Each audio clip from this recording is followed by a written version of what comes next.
Hello and welcome to the Clan Blue podcast Inside Bodymoor show match preview as John Townley reports back from being inside Bodymoor Heath this afternoon. Oh God, I'm all over the place. What I wanted to say was welcome back to the post-match reaction, which is definitely not right. I'm your host, Dan Rowlinson, joined by giggling John Townley. John, how's things?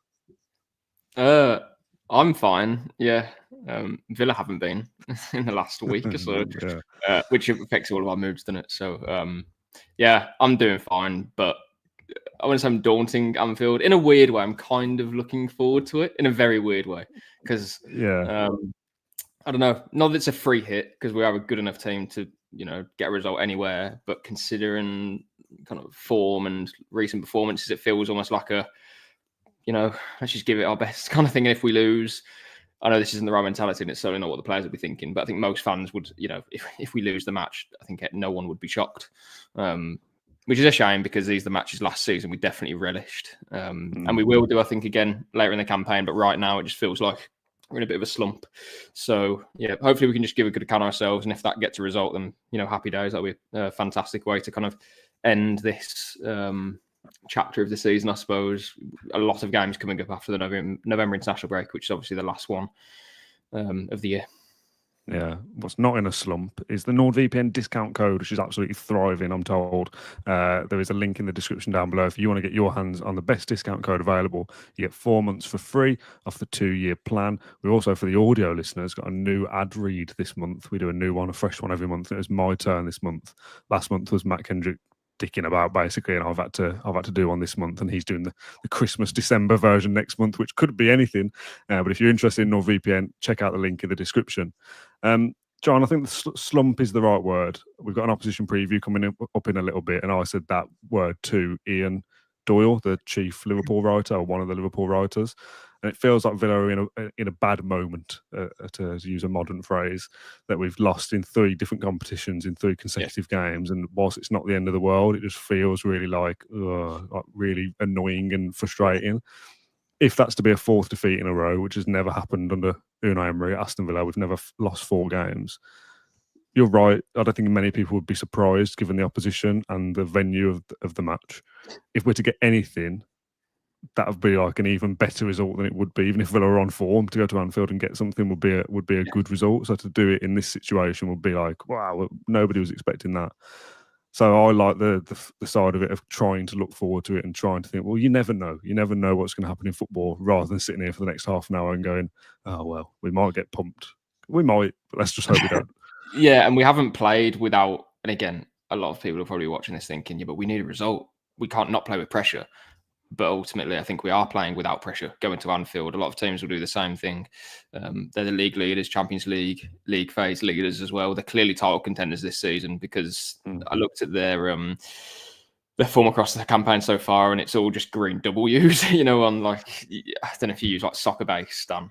If you look at club's results, and I didn't think it was that good. It was just like that's a so yeah, defeat to Forest and a draw at Arsenal. And the rest of it is just wins and a lot of goals, a lot of clean sheets as well. So they're going to be a really difficult opponent. But yeah, kind of once in a while, maybe last season it was away against City that we kind of went there and thought, well, let's give a good account of ourselves, see what happens. I have that same feeling about Liverpool, really, which again isn't a negative thing. It's not because we can't compete against them. We can, and hopefully we do, and we win or get a draw. But yeah, while the obvious result is a Liverpool win, I think most Villa fans are expecting that. Yeah, we can just go there and let's see how we play without pressure, essentially. I don't think there is any pressure on this game. I think if we played, I don't know, Man United away, Chelsea, or almost any other team in the league, apart from maybe City, the onus, I think, would still be on us to get a result. Because if it was Arsenal, we'd be thinking, well, that we can get something here. If it's against Forest, to a third, I think we'd be doing the same thing. But it's just City and Liverpool right now. I think they're a level above us. Or they definitely are. So yeah, we can go there with a degree of freedom, not tactically, but we can maybe express ourselves a little bit more than what we have in the first kind of months of the season. Players like Bailey and even Watkins, at some point in the season so far, lacked kind of that conviction. Jacob Ramsey too. So yeah, maybe it's an opportunity more than anything else tomorrow. Yeah, it's one of those ones where you will be more interested in the performance if we've lost. If it's that Yeah. we've lost, it's been abject and we've created absolutely nothing and been slow and lazy looking and whatever you want to call it, and we Yeah. lose 3-0, like, yes, you still lost the game and that looks bad. But, you know, we really weren't at it. If we lose 2-1 and it's a deflected winner or a penalty or something that's a fine margin, yes, you've still lost the game, but I think we'll all come out of that You going, need to we compete, don't you? but Villa were in that, and we gave it a good go, but it just wasn't our day in a positive way. And we kind of regroup over the international break and come out fighting, hopefully. Mm-hmm. The sweet spot is Villa perform well and get something, but you know, good sides are going to go to Anfield. Well, we're a good side, but you know what I mean. Good sides are going to go to Liverpool and lose, so I'm not going to blow a gasket if that is the case. Mm-hmm. Let's go for a quick comment from the Duft Meister. Says one for John. Was the food better in Belgium or at the Liverpool press conference that you've just been to? Well, are we talking about food as in like literally any food spot in the country, or at the match? I presume anywhere in the country because I appear to be limited to a baguette. Yeah, you take that however you like. Yeah. No, it was better in Belgium. To be fair, there was a nice spot, like halfway to the stadium from a hotel, so that was kind of my destination to go to. I didn't go anywhere that was like in Bruges, like the restaurants and stuff, because I don't know. I'm really bad with money, as in, like, I'll go past the menu and I'll see like £22 for pasta, and I'll just carry on walking. Oh wow! Because I'm not entertaining that, and I know it's like expensive or whatever. Because luckily I do it for a job, but you know, £2 baguette kind of thing is just more like, I don't know. I just feel bad for putting like huge bills on my company, and you know, eating out is always going to be more expensive than doing it yourself anyway. So. So you're like self-catering, basically.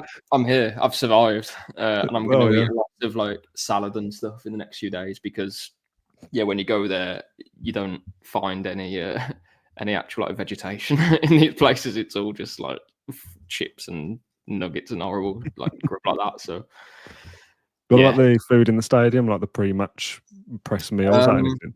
Oh, it was decent. To be fair, it was good. It was like, oh, what was it called? I forgot what it's called now, but it was like beef in kind of like sauce. Okay, like a stroganoff. Yeah, kind of. Which was good. That was nice. Wasn't a lot of it, and you had to eat it standing up, and you weren't allowed to do work while you were eating because it was in a different room. Kind of annoying. So I was like having a bit of that, then going back to publishing in a blog, and yeah. But it was good. I really enjoyed my trip to Belgium until Wednesday night. Yeah, let's. I don't even want to talk about it. Genuinely, I can't be asked. Back to Liverpool. Back to today's press conference. You've been to see Emery. That's why you were there, not just to scoff on cookies and whatnot. Was he in good form? Is he in good form, Unai? Don't take a sip just as I was about to ask a question. Yeah, like put it this way, he was angry after the Bruges defeat, obviously, but quite you know, like more so than before. Like you can just tell he's mad, and rightly so. Bad performance, bad goal to concede for bizarre reason. But yeah, I think he's so experienced, 16 years in Europe now, many years managing before that. He kind of gets over it. And my thing, and I think I said this to you, Dan, previously, I think it's so easy to get high with the highs and low with the lows, but you have to try and keep level-headed with this. And that is exactly what Unai will be doing. I think when he, got in bed at midnight or whatever it was on Wednesday night, because they obviously come back on a plane. Don't know if to mention that, but it's quite remarkable. I was speaking to one of the media people. I'm going off track here. Obviously, after the match, I don't know. I was there until about 11 p.m. sort of time doing work. Villa had touched down before then, like the media team and stuff, because they're in and out straight away, and they're mad. But so they were back in Birmingham before you even left the stadium in Belgium. No, not back in Birmingham. I believe they were diverted because of works or something at Birmingham Airport. At least one of the. I don't know about the first team, but yeah, the media people were so mad. Really, that it's just so quick. But Emery, he was weird, like kind of. Sorry, I'm hung up on this now. That's like such a weird, like parallel universe moment. Like I've been here with these people working on this game. Game's finished, but I'm still working. Yeah, ping a WhatsApp, whatever. And by the way, we're in Manchester now. Whatever. So what? Yeah. I haven't even left the stadium yet. That's so weird. Yeah.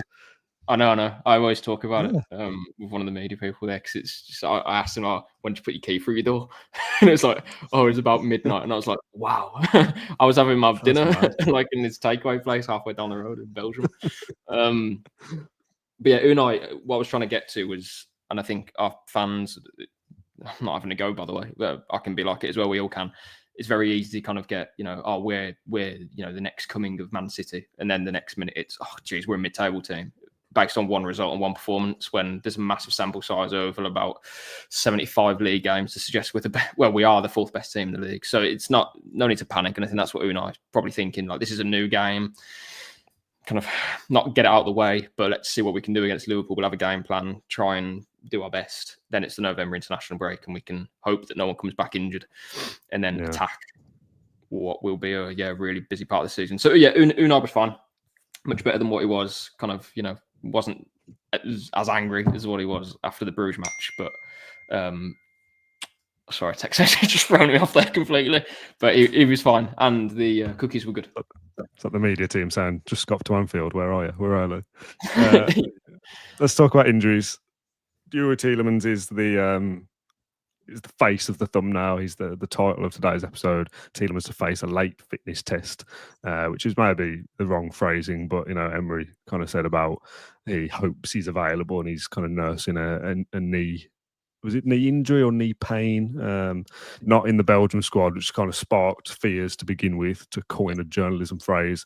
Not included in that squad, first of all. So it's like, Tielemans always is. So if he's not, he must be injured or carrying a knock. And maybe that means he won't play at the weekend. We'll come to a predicted 11 in a bit, whether he does start, whether we think or whether he's hopeful to play means he might be on the bench. It's just a very quick story before we move on. Behind the curtain, I think you did something similar the other week. I'd read through your kind of notes, if you like, before we started, and that Tielemans might be injured, and thought, okay, like I'll set up the link and get it all ready for tonight, get Tielemans on the thumbnail, and Tielemans injured for Liverpool clash, ready to go. And I kept the link private because we don't post it till a couple of hours before we go live. This was like, I don't know, lunchtime or something. Yeah. I left it private because we don't need to. But if I had a press public, that had gone out to people, Jurgen Tielemans injured. And I thought, okay, well, if John's notes say that, then, it is what it is. Nothing came through from Villa. Presser started rolling through on Twitter. I was like, still nothing about Tielemans. Like, surely this is quite big news. This will be out soon. And then I went back to John's notes on the system that we share. And John had private notes. Yeah, sorry, yeah. To like Tielemans, like he's a doubt, basically. And I said, thank God I didn't publicise it because it'd be wrong. Factually incorrect. He is not actually injured. I put ruled out in the title, which just would be wrong. And I said to you, what the hell? What's that? What's gone on there? Do you want to explain? Do you want to explain? Yeah, I can.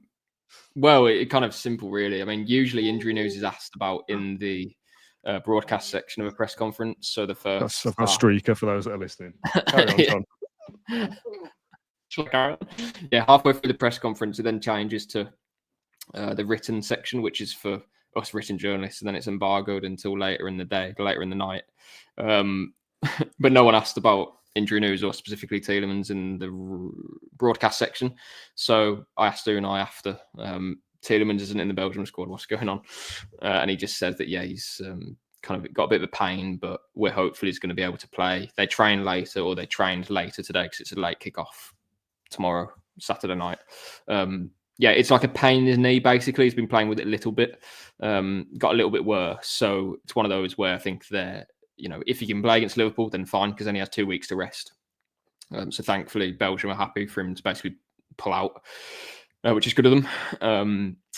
So yeah, he'll be able to rest over the international break. Hopefully for Palace, he'll be absolutely fine, but I don't know what exactly Villa will do with that. I presume he'll not train or anything during that break, because it's one of those where a knee pain, and if it's kind of inflamed or if it's a growing pain, then better to sit out and not do anything. So whether he starts tomorrow, don't know. Obviously we'll go on to a predicted 11, but I saved that article basically in the system because it's obviously just getting ahead of myself, knowing that there's an issue. What is exactly Unai going to say? Obviously you can't predict that, but then you can obviously change the first two parts of the. Yeah, you've done like a template basically of like if this is like a holder. this is the case, I'll kind of I'm ready to go quickly. And I just took that as well. If John's like basically half written it up, like must be right. Tielemans injured. Right, If I'd have done that public, I'd have been so bad. I'd been backpedaling all the way through. So yeah, changing the title to facing a late fitness test rather than injured in capitals. Anyway, all right, let's move on. For those that are listening, by the way, when I said I had a streaker in here and you wondering what the hell was going on, like my son came in again with he was clothed but not fully. You couldn't see anything before anyone starts, but I did say I was live tonight, so if that happens, not much I can do. He's off to bed now, thankfully. Did you tell him? Did you tell him that you're going live? Did he understand that? He's obviously got no respect at all, as if for the podcast. Going live, son. Don't come in. I need to get a lock on the door or something. Anyway, let's move on to a little bit of what is going to be weirdness. So whilst we're on the theme of weirdness, let's do it. Opposition view time. It's kind of back, kind of isn't. So for those that are watching on YouTube, whether that's live or in the edited version that uploads after this comes out straight away. I say edited. This just goes onto the feed like everything else. I've done an opposition preview with Ian Doyle, who is a Liverpool writer for the Liverpool Echo, and he's on the Blood Red podcast. Talks about Liverpool, writes about Liverpool all the time. Great lad. I've done it. It's in the bag. I've gone to put it into the stream tonight, ready to play it whilst we're on air, and it just says file corrupted. So for those watching, nothing is about to happen, sadly. Me and John are going to go, oh, what did you think of that? You're not going to see anything. But for those that are listening on the podcast feed, Apple Podcasts, Spotify, etc., you're about to hear from Ian Doyle. So enjoy it. Enjoy his dulcet tones. This is really weird, but there's no other alternative to it. So here is Ian Doyle from the Liverpool Echo previewing Aston Villa's game tomorrow. Anyway, thanks, Ian, for that. John, what did you think? What a load of... No, I have absolutely no idea because I can't hear him. I know. So please tell me what he said. He actually gave Villa a lot of credit, and we spoke a little bit about like the fear going into this game for us that we're on a bit of a bad run and like Liverpool away. You look at the fixture list and you go, gosh, could have done without that. And he basically said, not to fear, but like Villa are good, like Villa are a good side still. Like don't just write off the game. Was his kind of basic like analysis of it. Like Villa have got a chance still, as much as we may not feel like it. He's like Carabao Cup, rotated side. Anyone can lose that game. Spurs away, anyone really can lose that game. And if it's not for Mings picking up the ball in the penalty area in Bruges, maybe that game doesn't end up in a defeat as well. Which on the face of it, yeah, he's like a surface level analysis. And I said to him, well, we've watched the 90 minutes and we know that the performances are bad as well, and that's why we have that fear. And he was basically like, it's only 3 games though. Are you trying to convince Ian that Liverpool are going to win, essentially? No, because he still thought they'd win. He still thought they were going to win, but he felt like, we're going into it going, oh, maybe write it off, free hit, that kind of stuff. And he was like, no, like every game's big still. Yeah, of course it is. I think it's just because we're aware that we haven't hit the level that we were last season in any of our games. I mean, we played well against Fulham, to be fair. We played well against Bournemouth, really. Arsenal, we played well and lost that match. So, but it's mainly I don't think we know our best 11 yet. We have lots of options, but I wouldn't say that's a hindrance at the moment, but there's lots of players vying for positions. As soon as one of them goes out of form, the next one comes in, kind of out from the cold a little bit, I think. A lot of changes in the last few games, 10 changes from Tottenham to Carabao Cup match. Bournemouth was lots of changes as well. Like there's no continuity really. So relationships on the pitch haven't quite, struck yet. And our structure in itself is a bit, what are we exactly trying to do? Absolutely trust Emery to, get a tune out the players. And when I say all of this, it's because, again, we're basing it on the fact that we are one of the best teams in the league. We're sitting in, 5th, I think, just above Spurs. 6th, yeah. So still a fantastic start. We are in the top 8 of the Champions League. We could have gone 3rd if we beat Spurs, and we could have gone, probably stayed in the top 2 if we beat Brugge. But I think goal difference meant Liverpool would have stayed top. But either way, It's been a fantastic start to the season. However, if you look underneath that a little bit, it is a bit, again, one side is, this is exciting. Villa can only improve from here. The other half is, will we? And when will that happen? So that's kind of where we're at the moment as a fan base, I think. And then obviously Liverpool away. yeah, probably the hardest game that you could wish for in Europe right now, to be honest. The top of their league and the Champions League. So I think that's probably fair. Yeah, Christ. Let's do predicted 11 then. I said in the post-match show for Bruges that a little bit, let's get Anfield out of the way. If we lose, it isn't the end of the world. These things can happen. Let's take the international break and give Unai Emery the time to work out what changes need to be made to get us ticking. And Matt Kendrick replied something like, I don't know if it's about what changes we need to make. It's about finding some kind of rhythm, some kind of stability. Not changing things may be the solution to our problems. And I didn't really think about it at the time, but you're right. We've made a lot of changes. 1 minute it's Cash right back, 1 minute it's Konsa. And I get playing different systems, you're playing different opponents, horses for courses. But it's so difficult to stumble upon any kind of consistency when I'm not sure what's going to happen at right back. If it's Konsa, that means Carlos is in. So Konsa's not playing as well at right back as Carlos is playing at centre back. Carlos had that good spell, but by and large, we all know that he's upgradable. Mings could possibly come in and help us, but then he does what he does on Wednesday, and then it's all like, oh, he should never play for Villa again. Everyone wanted him back as our saviour, and now look what he's done. Yeah, whatever. Dean has played very well, but Maatsen looks well when he plays as well. So I don't know which player's going to play there. You've got Kamara coming back, who could absolutely be starting games, and I think probably will start tomorrow, to be honest. What does that mean for Onana? McGinn's role, we spoke about it on the Q&A at the start of the week. Where's his best position now? Yeah. Yuri Tielemans obviously being a doubt creates other problems for us. Ollie Watkins hasn't been good over the last couple of weeks. Duran's not had the impact he first had when he started the season either. Ramsey, I don't think has played particularly well either, apart from in moments. So you've got a lot of problem positions where it's like, I don't know what the solution is, but keep changing it all the time isn't going to fix it. It doesn't feel like. Yeah, and I feel like the reason why we've had so many changes is because of the different competitions that we're in. Because we have played Carabao, Champions League, and Premier League. Like, we've lost 3 in a row, but each in different competitions. So the changes came because it's the Carabao Cup, and we know how Emery feels about it. Champions League, you'll get changes as well, like Maatsen starting and other players. Not surprised that I mentioned before the game, Mings, I think, will be starting and should be starting, and he did. And I think he was doing fine until he made an error that he'll never make again in his life. So, yeah, I'm. What I would say as well, Dan, is first off against Tottenham for me was fine. Against Bournemouth, we were fine. Palace was a cut match, and we were okay for most of it. And then clearly our attitude towards it wasn't where it should have been. So I'm not saying you can write that game off, but we're out. No one's going to be crying about it at Villa. Unfortunately, the fans and I are with them. I won a trophy, and I wish we took that more seriously. But in Unai's kind of world, kind of a write-off.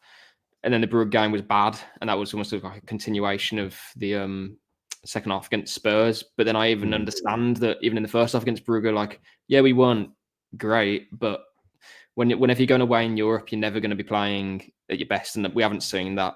By the way, we've won 2 away games in Europe, one against AZ Alkmaar, which was good, and then another against young boys who aren't particularly great.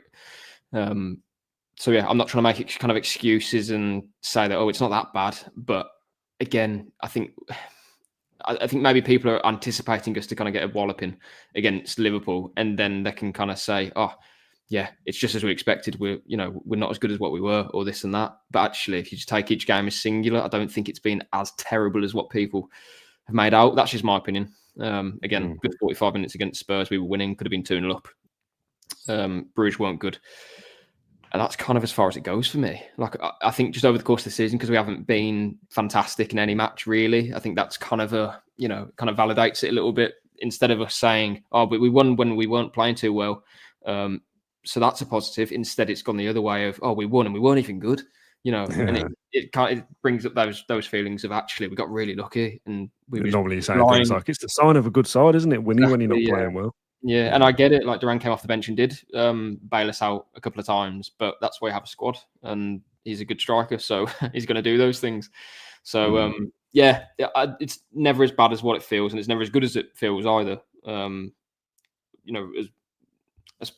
As well as we did last season, it's always going to be really difficult to follow that up this campaign. So my expectation isn't that we're going to be 4th at Christmas. We may be in and around it, which is absolutely fine.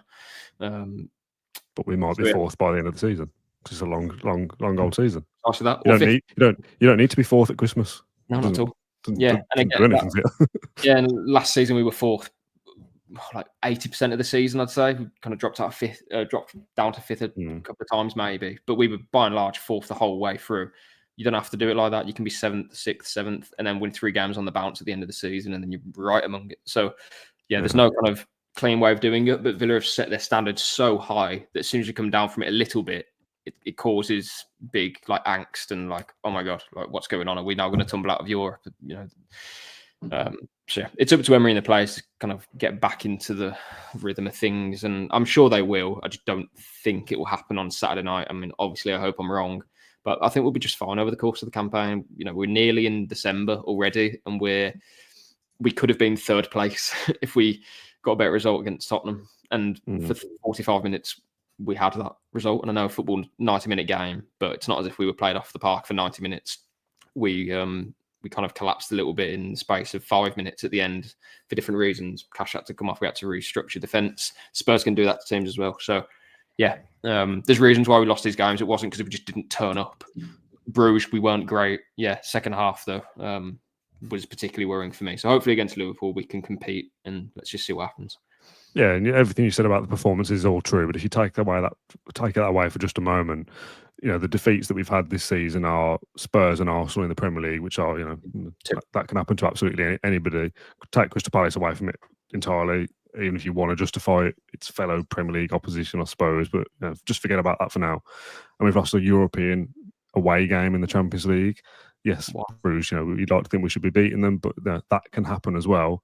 And I know it absolutely does not work like this, but nobody or very few people thought we'd beat Bayern Munich, and we did.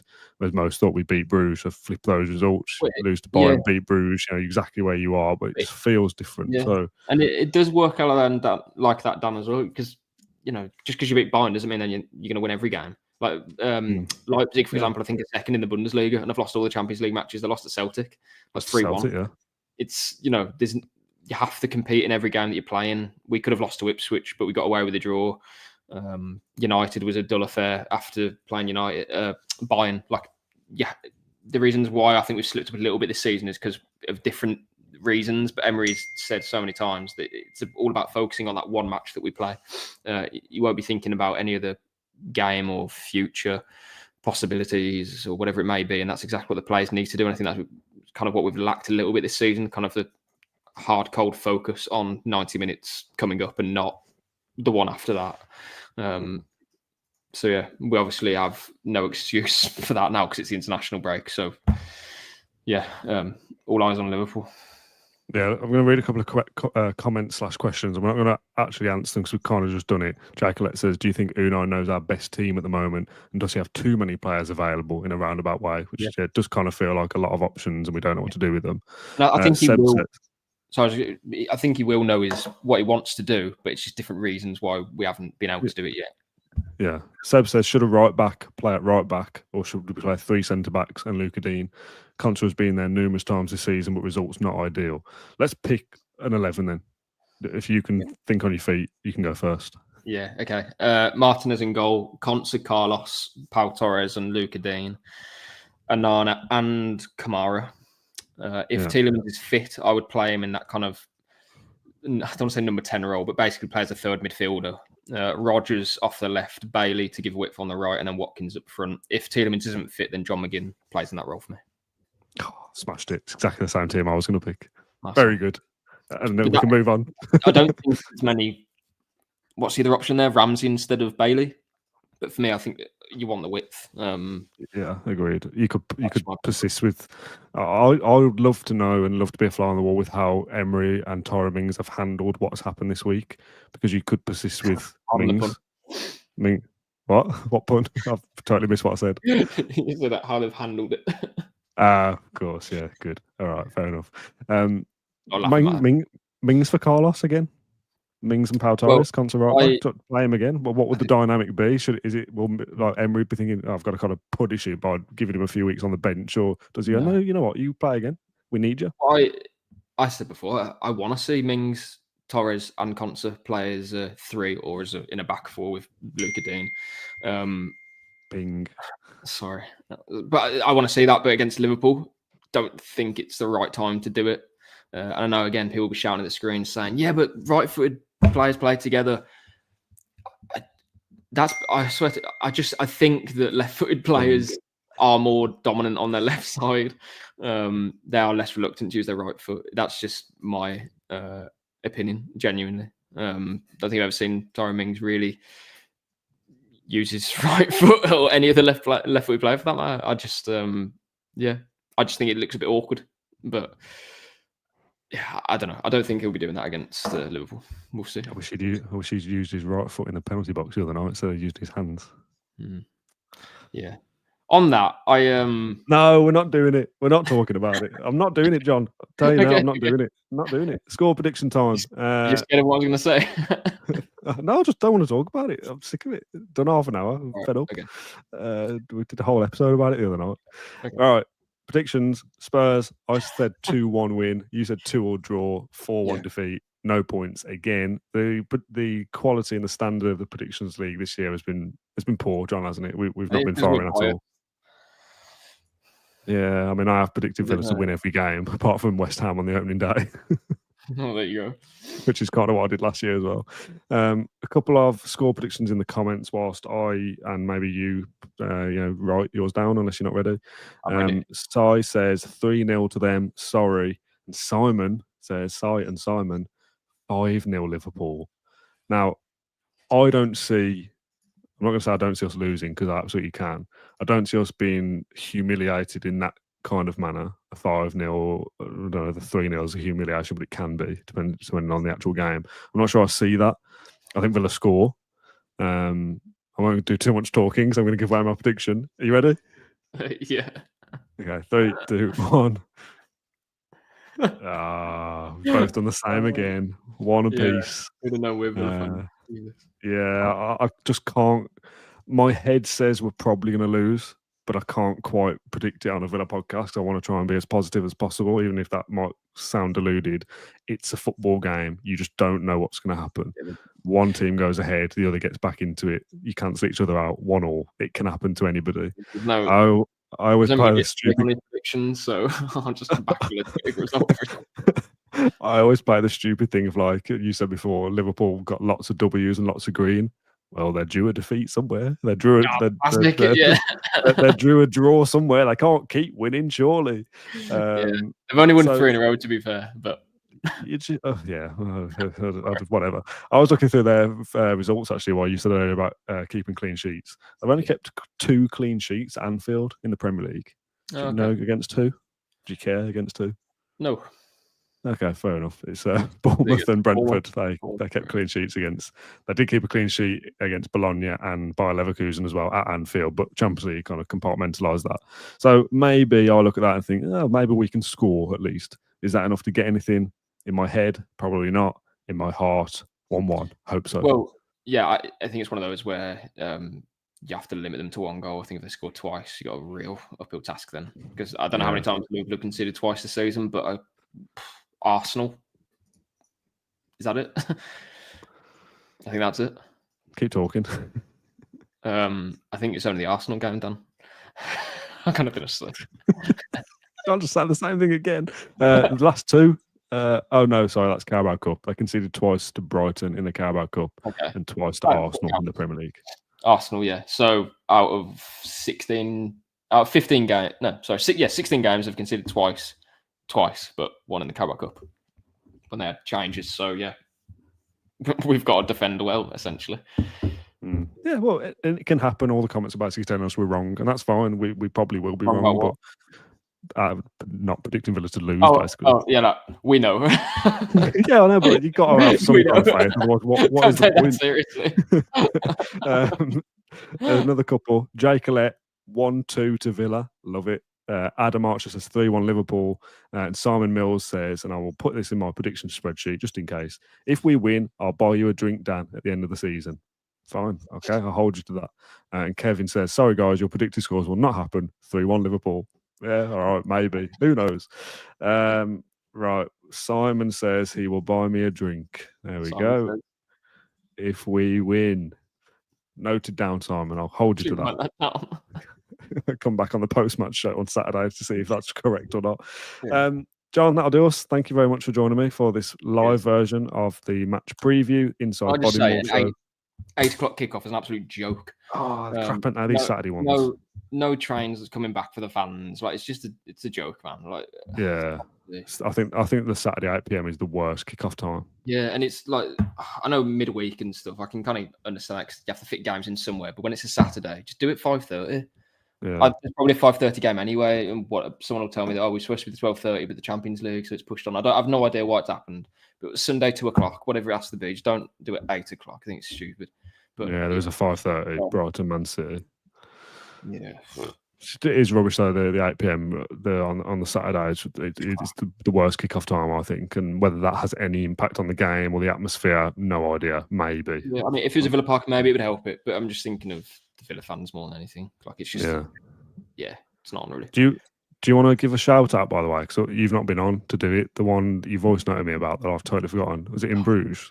I have a lot of there's probably about 6 of them, to be honest. So if I miss one out, I almost feel guilty. But if I've met you recently, that sounds awful.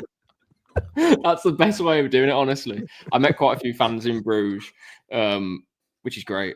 Just bizarre, like walking around like kind of neighbourhoods in Bruges. And then just hearing some like Brummie accent behind you, asking like for But Didn't one of them say they were listening to the podcast, or they just listened to it? Yeah. So this was before the Fulham game, and he lived locally. And he was jogging around. And he was just like, "Am I listening to your podcast?" And I was like, "Yeah." And I said, "Oh, you going to the game?" And it's like, "No, I just live around here." And I was like, "How bizarre is that?" Met a lot of fans, so if I have met you, then it's been a pleasure. It's annoying because again, I would forget one person that I haven't said anything to like recently, and then that would be horrible for them. So I'll put them all together, which is a bad way of putting it, but yeah. Thanks everyone. Okay, right. Yeah, thanks everyone for watching or listening to this episode of the Claret and Blue podcast. Apologies to those who watched where the opposition preview failed on us. I did actually do it. The work is there. It's really annoying. But for those that listen on audio, you won't even know what I'm talking about because the edit would have been so seamless. You're thinking, what is he on about? The post-match show will be very late on Saturday evening, although obviously we don't have to get back from Anfield ourselves. So that'll be me and I think it's Matt Lynch, who only ever comes on the post-match, John, when we win. Out of coincidence. So that's a Villa win secured thanks to me picking Matt Lynch. So what? Now? Yeah. No, not now. I meant the game. I know we're live. The match. Huh? Oh, what are you talking about? Are we live? I presume we are. Villa? Yeah, I don't know. Yeah, of course it is. That's why it's an 8 o'clock kickoff. Yeah, but they just move games sometimes. Like we're live. We're not live against Brighton on an 8 o'clock kickoff coming up. So Oh, okay. Well, that's fair enough then. That explains why you don't know what's going on. Okay, that's fine. I lose track of when we're on TV or not, because obviously. Sorry. Yeah, it's on TNT Sports. For those who weren't aware, should have been 12:30 then. Yeah, but it's been moved for Champions League, which is kind of fair enough. But it's still kind of helps us, but whatever. Well, that's true. Yeah. Anyway, right. Thank you for watching or listening to this episode of the podcast. Me and Matt Lynch will be back for the post-match show at 10:30, 11 o'clock on Saturday evening. So join us then if you can. John, thank you for joining us as always, and we'll catch you next week for. No, we won't, because you're off next week. Oh, who cares? Anyway, bye everyone.